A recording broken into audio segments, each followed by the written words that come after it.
we're seeing some increase in emergency response to opioid overdoses. So we're really seeing some troubling trends on the opioid side.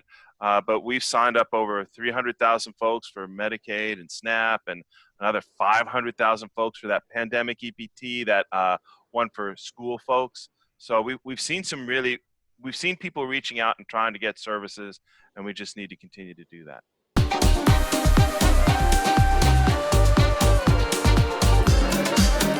Can you say there's a direct correlation to the pandemic that we're seeing this increase in opioid abuse? I think yes, in all likelihood. You don't know 100% for sure, but it sure seems like it. And so, those folks this is the perfect kind of mix of uncertainty and being at home and some economic stress. It's like the perfect mix for this, and we're seeing some of it. What kind of resources are available to the people of Kentucky? So there are all sorts of resources available. There are quit lines, there are suicide prevention lines. Just pick up the phone and call. Your local comprehensive care center will be able to help and direct you, and reach out. That's the most important thing. Don't feel like you're alone. And so that said, Kentuckians should not feel like they're alone. You feel that Kentucky has handled the pandemic quite well to date. Yes. And do you anticipate that will continue?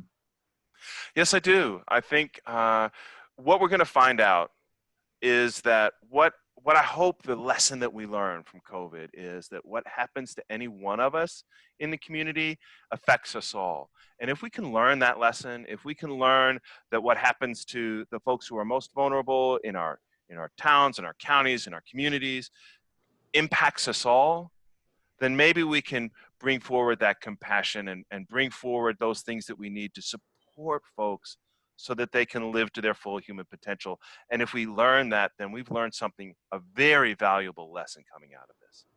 Now, as Secretary of the Cabinet for Health and Family Services in Kentucky, you are on the front lines, you have the governor's ear.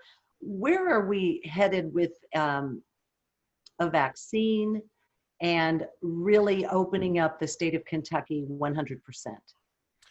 I think a vaccine is still a little ways off if we're just being honest. The way that it gets developed, the way it gets tested, if we're lucky, we're looking at sometime next year. But there are a lot of resources being devoted to developing a vaccine. But we're going to have to see.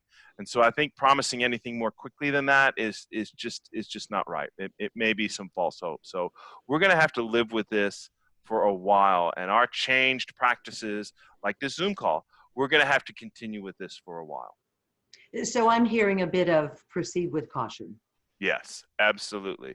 Proceed with caution, and let's keep our good grade for our social distancing and our mask wearing. Those are the things that we need to continue to do.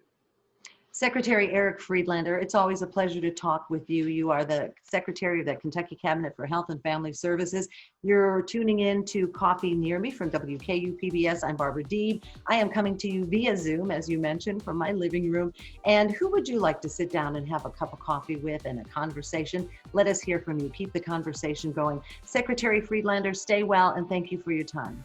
Thank you. You stay well as well. As well. Thanks.